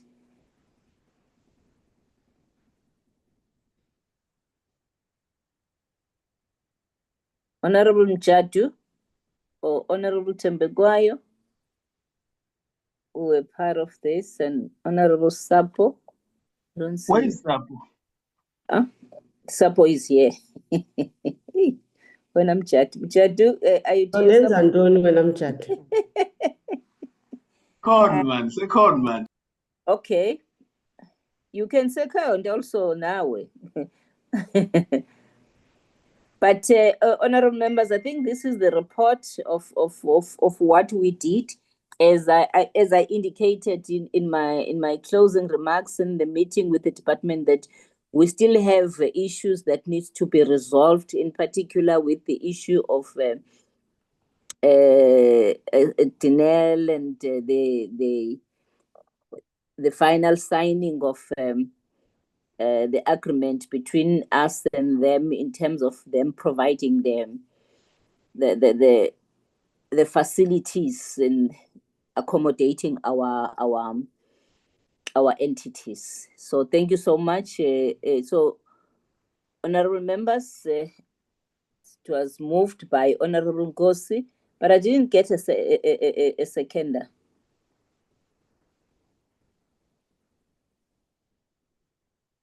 Honorable Jadu, I'm sure you were seconding. Oh, Honorable Poshoff. Honorable, thank you. I'll take on that report. Okay, thank you so much, Honorable Poshoff. Then we have this as these minutes and this report, and we are looking forward to getting to all the resolutions that were there, and encourage honorable members to go through them so that we can keep on monitoring if all that was discussed is being implemented. Thank you so much, Shanaz. I think it's the end of the meeting now. Chair, I just now next week our oversight has been not approved. Oh, yes. So we don't have anything for next week. Okay. No, thank you so much for that. I'll give Honorable Tembegwayo, but I want to explain, because I did have a discussion with the chair of chairs, and according to him, it's the political parties that said we must not use the week of that week that leads to Good Friday and Easter, because of of honoring those members that are Christians, so that they can follow all their rituals according to the Christian calendar. And he indicated that we need to look at the next oversight period for Parliament, and we will be granted that one. On the issue of the study tour, we did make an application, and I'm sure Ushanaz and Gunta are now preparing to give the report on the finances. How much are we going to spend? And in terms of the report, we made a special request that we take Tanzania and Kenya and Mauritius as the last one, because Tanzania and Kenya, they're just, when you take a plane, it's almost an hour apart. So we can do the 3 days on the other side, the other 3 days on the other side, and then go, then take, then leave that that area to go to do the oversight in Mauritius, and then we will be done. But we're still waiting for the response, the final response. But I believe if we can immediately submit, Shanaz, that finances, that talks to the flights and everything, whilst we are still pursuing the matter on the other side. Dr. Tembegwayo. Thank you, Chairperson. I was you covered me with the questions that the responses about the suggestions of everything that we had and the response from the previous meeting that we wanted to have. But I just want to find out the ethics people that came to observe. Is it usually the thing that is happening in other committees? Maybe we mustn't be in trouble here. Because you introduced somebody and you said she is from ethics. I mean, ethics has got a lot of something to do with the morals and whatever things that I included there. So maybe if they said something, we can't be in trouble. Please let us know. No. There isn't anything. I think these are just members that were here, including the chairperson of Health, Honorable Ntambi. They are also here. It's not to look at any foul or any. No, we're fine. We're fine, honorable members. Yeah, we were just okay. I'm happy that we were just doing our work as we are. The one day you will see others coming to these committees. We need to acknowledge them if they are here and they are just observing. There is nothing, Honorable Tembekwai, nothing. It's just that they happen to be part of the meeting. So I don't know. I'm seeing the hand of is it Gunta? Yes.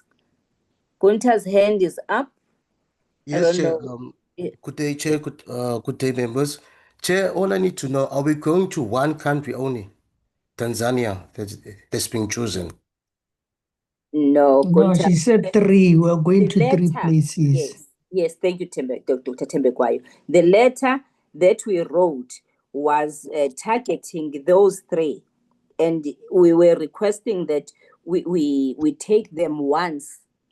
First reason being that the 2 countries, they are very close to each other, whereas we do have we've identified those science centers, and including Kenya, where we also where we identified even that Konza smart city, and then we identified the relationship between us and Tanzania, between us and Kenya, between us and Mauritius. As today it was reported that the DM is with the Tanzanian Department of their Science, Innovation, Technology and Innovation. So we are looking towards that. So that's how, if you can go through the report that we sent to the Chair of Chairs and the Speaker, it will guide us. Thank you so much.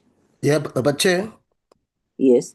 I need more information regarding the logistics side, because it's like going to South Africa, but you don't know where you're going into South Africa. That's the thing regarding logistic. So if you're in South Africa, you have to choose a place. You're going to Joburg. Where in Joburg are you going to? Or going to Cape Town? Where are you going to? Like the Pacific, in regard to logistic costs and so forth here. Because I can't just say we're going to. Sorry, Chair. Sorry. Gunter. So sorry, I'll give you Gunter. But Chair. there is a report that we wrote. We wrote a report, and it's there with you and the team, yourself, Shanaz, and yeah, and Renee. You have the report. You came here and presented the report to us. So we took that report and we wrote it back to the chair of chairs. So I don't understand what you are saying. Honorable Sapo? Understand. Thank you very much, Chair. You know, Chair, I'm very worried. I'm raising my hand because I see that we are having a problem. I am not sure how possible it is, Chair, that out of the meeting, you quickly convene your administration and you iron out all these issues that need to be ironed out. Earlier on, you indicated that Shanaz and Quinta are working or will be working on the financial what. Now, when then Quinta comes in to seem to be very clueless, I am very worried. I am very worried. I suggest that if you have time, immediately we adjourn this meeting, you quickly convene them and iron out all these issues that we need to be ironed out. I say, Chair, we are going straight to the corner where we are coming from. If the administration that you have, this is where we are, I can bet my last 2 cents. It will be very difficult for us to succeed with this application. Please, Chair, attend to it. Otherwise, we are having a problem. Thanks. Okay, thank you so much, Honorable Mchatu. And I'm also worried about the response of Gunter. I'm seriously worried with what's going on in this We will stay on after this meeting. We'll just stay on. No, Chairperson, I'm covered with Honorable Sapo. I don't understand. I'm worried to the way Gupta respond. I think I agree with Honorable Sapo. After this meeting, speak to those to Gupta and Secretary so that we can solve this problem. We can't have the same problem. I'm fully agree with Sapo. We can't have the same problem because we will keep on blaming the previous chairperson, and then we find out the problem is with your administration. So can you please sort this issue as soon as possible, please, Chairperson?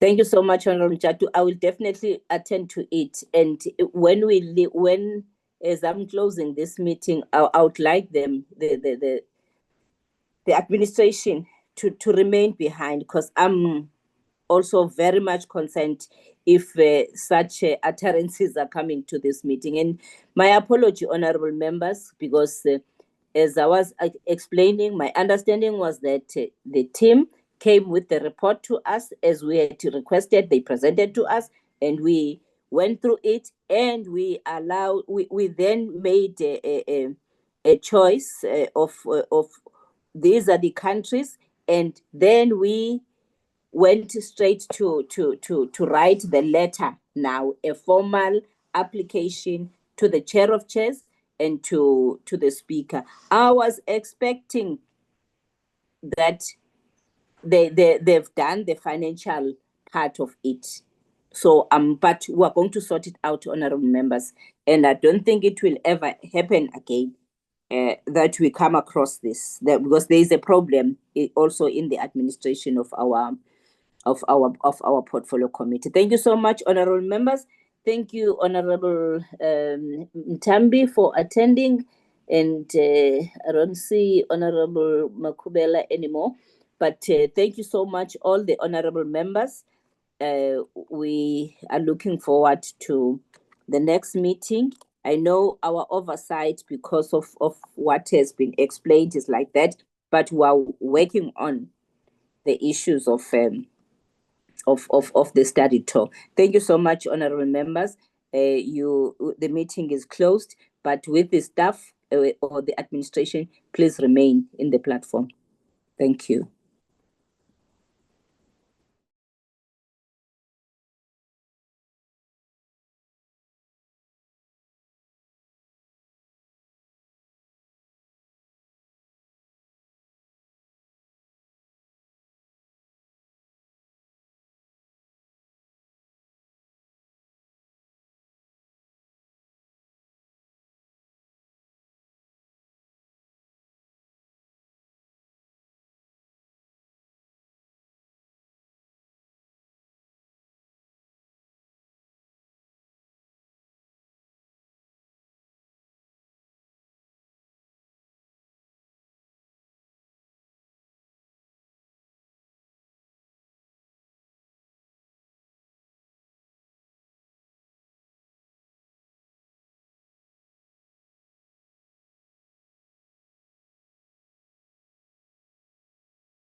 we could possibly go. So that is done. The main part is, before we can submit anything, is that we need quotes, because they're going to look at what this costs. So the same like we did in the last one. So the only time you see it is when it's in an application. So the application would make the motivation for what, irrespective of at least it was preceded by a letter. Now, your letter at least went to House Chair, so he knows the application is coming.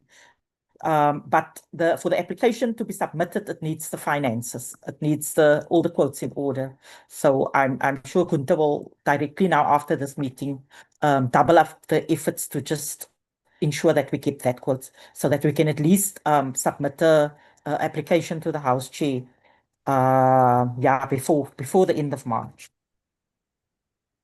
Please, if we say before the end of March, it means today is Tuesday. Let's do the By quotation. Friday, I think, Chair. By Friday, everything must have been submitted to the Chair of Chairs, so that our application is complete with him. Thank you. Thank you very much. The meeting is closed. Thank you, Chair. Thank you.